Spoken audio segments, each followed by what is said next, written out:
പത്തനംതിട്ട വാരിയാപുരം ചിറക്കാല ജംഗ്ഷനിലെ വെയിറ്റിംഗ് ഷെഡാണ് മൂന്നാഴ്ചയ്ക്ക് മുമ്പ് വാഹനമിടിച്ച് അപകടാവസ്ഥയിലായത്. ഇപ്പോൾ നമുക്ക് ആ ദൃശ്യം കാണാൻ സാധിക്കും. ഇത് ഏത് നിമിഷവും നിലംപൊത്താവുന്ന അവസ്ഥയിലാണ്. ആന്റണി MP-യുടെ ഫണ്ട് ഉപയോഗിച്ചാണ് ഈ വെയിറ്റിംഗ് ഷെഡ് നിർമ്മിച്ചിട്ടുള്ളത്. 5,80,000 രൂപ മുടക്കിയാണ് വെയിറ്റിംഗ് ഷെഡ് നിർമ്മിച്ചത്. ഈ വെയിറ്റിംഗ് ഷെഡിൽ വാഹനം ഇടിക്കുന്നതിന്റെ CCTV ദൃശ്യവും പുറത്ത് വന്നിട്ടുണ്ട്. കഴിഞ്ഞ മാസം 29-ാം തീയതി രാത്രി 8:52-ന് ഒരു വാഹനം ഇടിക്കുന്ന CCTV ദൃശ്യമാണ് പുറത്ത് വന്നിട്ടുള്ളത്. ഇപ്പോൾ ഈ വിഷയത്തിൽ Elanthoor grama panchayat vice president Wilson Thomas Chirakkala Pathanamthitta DYSPക്ക് പരാതി നൽകിയിട്ടുണ്ട്.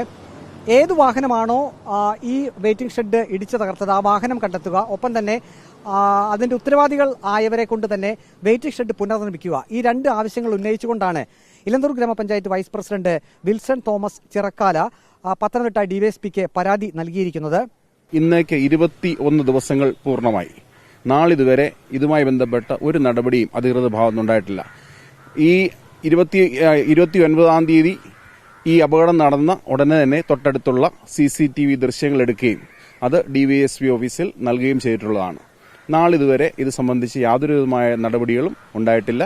ജനങ്ങളുടെ ആവശ്യം എന്ന് പറയുന്നത് കുറ്റവാളികളെ കണ്ടുപിടിക്കുകയും അത് പുനർനിർമ്മിക്കുന്നതിനാവശ്യമായ നടപടികൾ സ്വീകരിക്കണം.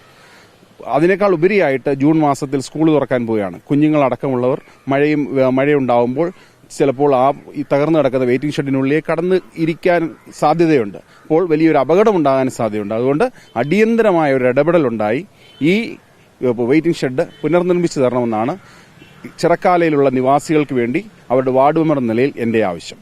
സ്കൂൾ തുറക്കാൻ ഇനി ഏതാനും ദിവസങ്ങൾ മാത്രമേ ഉള്ളൂ. ഇവിടെയെല്ലാം സ്കൂൾ തുറക്കുമ്പോൾ കുട്ടികൾ വന്ന് നിൽക്കുന്ന സ്ഥലം കൂടിയാണ്. നമുക്ക് ദൃശ്യത്തിൽ കാണാം, ഈ തൂണൊക്കെ ഏത് നിമിഷവും അത് താഴെ പോകാനുള്ളൊരു സാധ്യതയുണ്ട്. ഇപ്പോൾ ഇതിനകത്തേക്ക് ആളുകൾ പ്രവേശിക്കാതിരിക്കാനായി ഒരു പ്ലാസ്റ്റിക് കയർ വലിച്ചു കെട്ടി അതിൽ പ്ലാസ്റ്റിക് കവറൊക്കെ തൂക്കിയിട്ടിട്ടുണ്ട്.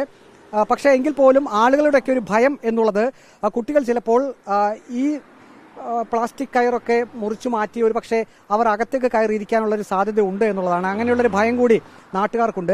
ഏതായാലും ഇങ്ങനെ ഒരു അപകടം നടന്ന പശ്ചാത്തലത്തിൽ ഈ വെയിറ്റിംഗ് ഷെഡ് ഇത് ഇവിടെ നിന്ന് മാറ്റുക എന്ന ഒരു ആവശ്യം കൂടി നാട്ടുകാർ ഉന്നയിക്കുന്നുണ്ട്.